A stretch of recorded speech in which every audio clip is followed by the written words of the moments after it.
The United States Postal Service is not delivering, at least on the financial front. It's losing on an operating basis about $5 billion a year. They're stopping deliveries on Saturdays. Anthony, what's the problem, and does it matter? There's certainly a very big problem with these losses, and if you throw in the pension, they've got a lot of underfunded pensions and healthcare benefits that they've got to sort out, and they're paying, I think over the past 3 financial years, they've all in lost about $25 to $30 billion. Now, the problem is that they don't set the rates. It's not like UPS or FedEx. The government agency. Government agency sets it. They also have this mandate, of course, to deliver everywhere. For the same price, well, certainly for mail, for letters, not necessarily for packages, which means there's a lot of places where just keeping the operation going is expensive. So there's like 4.2 million households which are classified as rural or out in the sticks or whatever you want to call it, where it just costs a lot of money to get there. Now, you can look at delivery in the city and think, that's probably still a bit quite profitable for letters, or maybe profitable, but everything's been dropping. They've lost about 25% of mail volume over the past decade, 5% alone in the last financial year. So it all adds up, and there's no way you can see this changing, because internet is taking on a lot of the low-hanging fruit. So Rob, about that, the USPS created a business on a monopoly of delivering first-class letters, right? They're losing money. Should the government be subsidizing that, or should they actually be subsidizing something else now? Well, the problem is, would you actually establish a postal service now if you could? No, you wouldn't.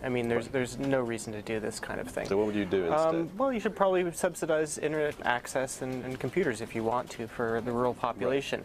Think about it, it's much superior in pretty much every sense. If you want shopping, would you rather, if you see a robot catalog, or would you rather go online? And it's much more forward-looking as well, to plan around that, about where you put your investment. So you're thinking put it about in a dying investing in rural internet fibers? Yeah, everything. So let's take internet access first, right? So the FCC actually has a plan to get broadband access to rural areas by, I think, 2022. Now, if the government put in $2.5 billion or so a year into that over the next 3 or 4 years, it would speed that process up by 4 years or so. Now, it's a lot of money, but it's only half of what the USPS is losing each year. So if you think that will actually allow you to get your mail online, to send more messages online, to greeting cards, everything of the low-hanging fruit, all these books, magazines, everything can be got that way. So you don't need the delivery mechanism as much on the physical side. So why not do that? It costs a bit of money, but you can do it. And then you think, well, do these guys have computers? What if they don't? Well, you give them a tax credit, $250 each will probably get each of them a decent enough cheap computer that they can do most of this stuff. And that's $1 billion if every single one of those households needed it. Okay, and what if grandma just doesn't want to use a computer, wants to write checks, wants to post messages? This is not something that's going to happen tomorrow, right? No, it's not something going to happen tomorrow. The problem is that grandmas are increasingly actually use computers. My grandmother used a computer, or she did before she died. It's not 10 years ago when it was so difficult. Right. It's just part of society now. And it's great for industry as well. You think, banks in this country are so behind compared to Europe on getting excellent, on-the-day, fast, even free ability for us to, can I send you money or you money quickly? If you're in the same bank as me, yes.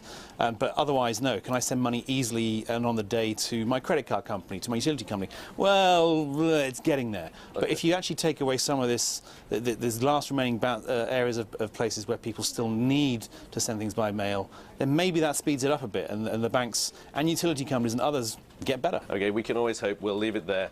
One thing we know is that we soon won't be getting mail on Saturdays, but we will have more breaking views next week.